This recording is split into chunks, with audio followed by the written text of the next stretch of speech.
میں نے ایک جگہ حدیث پڑھی تو ایک صاحب کھڑے ہو گئے، کہنے لگے جی یہ کیسے ممکن ہے؟ میں نے کہا جی ہوا یہ تھا کہ مامون کا دربار سجا ہوا تھا، حضرت سے سوال کرنے والوں نے ایک نے سوال کیا کہ اے فرزند رسول، آپ کا عقیدہ یہ ہے کہ علی جنت و دوزخ کو تقسیم کریں گے؟ میرے معصوم امام مولا رضا نے فرمایا کہ ہمارا عقیدہ ہی نہیں ہے، نبی کا فرمان ہے،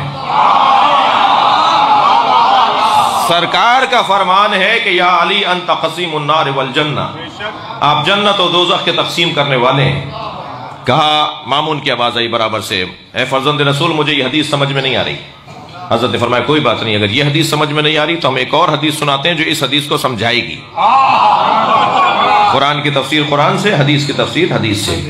حضرت نے فرمایا تمہیں یہ سمجھ میں نہیں آ رہا کہ علی جنت و دوزخ کے تقسیم کرنے والے ہیں، تو یہ حدیث تو تمہیں سمجھ میں آتی ہے، یا علی حب کا ایمان و بغض کا کفر،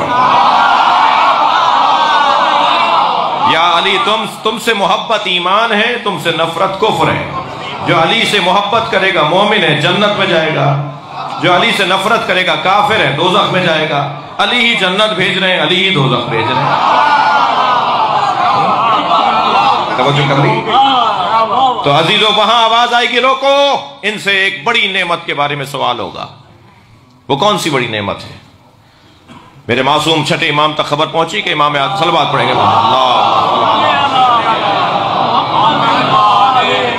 کہ حضرت امام اعظم ابو حنیفہ یہ فرما رہے ہیں کہ قیامت میں سوال ہوگا کہ ہم نے تمہیں نعمتوں پر نعمتیں دیں، اتنی نعمتیں دیں، آنکھیں دی، ہاتھ پیر دیے، دماغ دیا، کھانا پانی دیا، ہوا سالم دی، تمہیں اچھی چیزیں دیں، ان سب کے بارے میں سوال ہوگا۔ تو میرے معصوم نے فرمایا، شاگرد بھی تھے حضرت ابو حنیفہ مولا صادق کے شاگرد بھی تھے، تو استاد نے بلا لیا، بلاؤ ذرا انہیں۔ حضرت نے فرمایا تم نے اس آیت کی تفسیر ایسے کی ہے؟ فرمانے لگے جی یہ سمجھ میں تو یہی آتا ہے۔ حضرت نے فرمایا کہ پھر اس آیت کو کیسے سمجھو گے جس میں اللہ اعلان کر رہا ہے ان تعدوا نعمت اللہ لا تحصوها، تم اللہ کی نعمتوں کو اگر شمار کرنا چاہو گے تو شمار بھی نہیں کر پاؤ گے۔ جب ہم شمار نہیں کر سکتے تو حساب کیسے دیں گے؟ بھائی صلوات پڑھ لیں محمد و آل محمد، اللہم صل علی۔ اب ایک مرتبہ ایک شاگرد اپنے استاد کے سامنے کھڑا ہے، کہا حضور اب میرے لیے بات روشن ہو گئی کہ یہ نعمت جس کا سوال ہونا ہے وہ یہ نہیں ہے جو میں سوچ رہا ہوں۔ حضرت نے فرمایا ہم تمہیں اور روشن کریں، اگر تم کبھی کسی اپنے عزیز دوست مسافر کو کھانا کھلاؤ، 10 سال کے بعد اس سے کہیں ملاقات ہو اور وہ تمہیں نہ پہچان رہا ہو، اور تم یہ کہہ کر اسے یاد دلاؤ کہ ہم فلاں ہیں جنہوں نے تمہیں روٹی کھلائی تھی، تو جتنے بھی لوگ سن رہے ہوں گے خود وہ بھی تمہارے لیے اچھی رائے قائم نہیں کرے گا کہ کھانا کھلا کے 20 سال تک یاد رکھا، روٹی کھلا کر 20 سال تک یاد رکھا، اور اب مل جانے پہ روٹیاں یاد دلا رہا ہے۔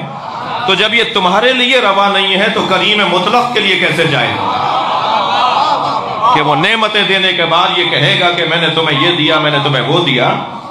اب یہ مرحلہ تھا کہ امام اعظم نے فرمایا حضور آپ فرمائیں کہ یہ نعمت کون سی ہے جس کے بارے میں سوال ہوگا؟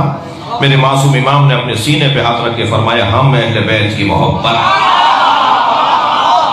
صلوات پڑھیں گے محمد و آل محمد۔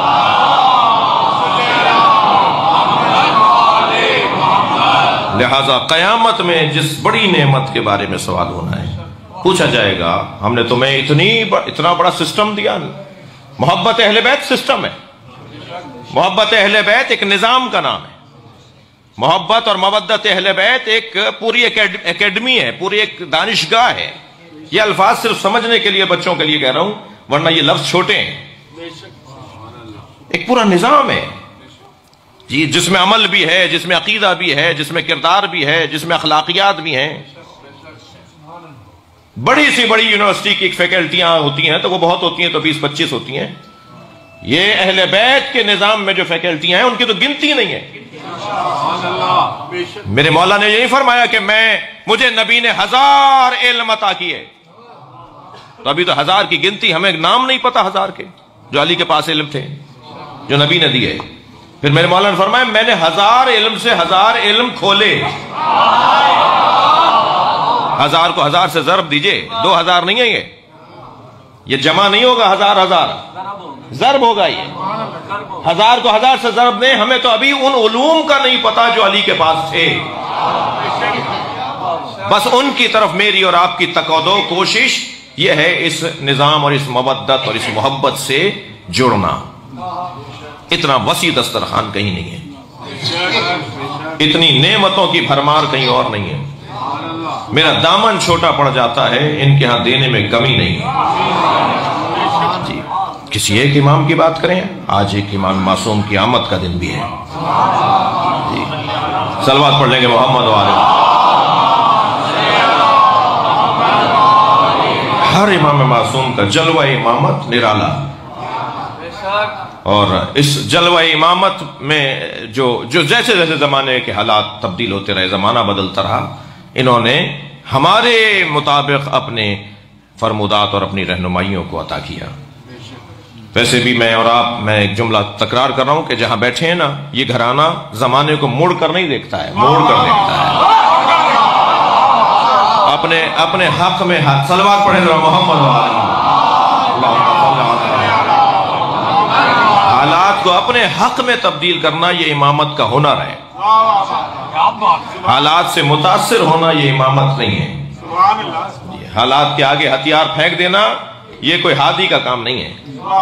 حالات کو تبدیل کرو، انہی حالات میں اپنے چاہنے والوں کے لیے اور اللہ کی مخلوق کے لیے رستہ بناؤ. زندانوں میں بھی ہوں گے، ہاتھوں میں رسیاں بھی ہوں گی. ان کے ہاتھوں میں رسیاں ہوتی ہیں تب بھی لوگوں کو چھڑا رہے ہوتے. میرے پاس ایک جوان آیا، کہنے لگا مولانا یہ آیت سورہ مبارکہ آل عمران کی سمجھ میں نہیں آتی. والذین ينفقون فی السراء والضراء. ایک خانوادہ ایسا ہے جو دارائی میں بھی عطا کرتا ہے اور ناداری میں بھی عطا کرتا ہے. ان کے پاس ہوتا ہے تب بھی دیتے ہیں، نہیں ہوتا تب بھی دیتے ہیں. میں نے کہا تمہارے ذہن میں کیا ہے؟ کہنے لگا مولانا پیسہ ہوگا تو دیں گے نا. میں نے کہا نہیں، تم دینے والے ہوتے تو تمہارے پاس پیسہ ہوگا. سخاوت کا کوئی تعلق پیسے سے نہیں ہے. پیسہ ہوگا تو سخی ہوں گے. کیا تعلق ہے پیسے سے سخاوت کا؟ سخاوت ایک جذبے کو کہا جاتا ہے. تمہارے اندر وہ جذبہ آ جائے تو پھر اللہ تمہارے ذریعے تقسیم کروائے گا. میں مولا علی سے اگر مدد مانگتا ہوں، میں مولا امام حسین سے اگر مدد مانگتا ہوں تو مجھے پتا ہے اللہ انہیں دیتا ہے اور یہ بانٹ دیتے ہیں. جی سورہ مبارکہ آل عمران کی ایک اور آیت ہے شجرہ طیبہ کے حوالے سے. الم تری کیف ضرب اللہ مثلا کلمۃ طیبۃ کشجرۃ طیبہ اصلها ثابت وفرعها فی السماء. شجرہ طیبہ کی 3 صفتیں ہیں. اس کی جڑیں بڑی مضبوط ہیں، اس کی شاخیں آسمانوں میں ہیں، اور تیسری صفت یہ ہے کہ تؤتی اکلہا کل حین. یہ ہر موسم میں پھل دیتا ہے. معصوم فرماتے ہیں وہ شجرہ طیبہ ہم ہیں. یہ ہر حالت میں ہمارے لیے امام ہے. زندان میں ہو یا زندان سے ہٹ کر ہو، ہمارے لیے ہدایت ہی ہدایت ہے.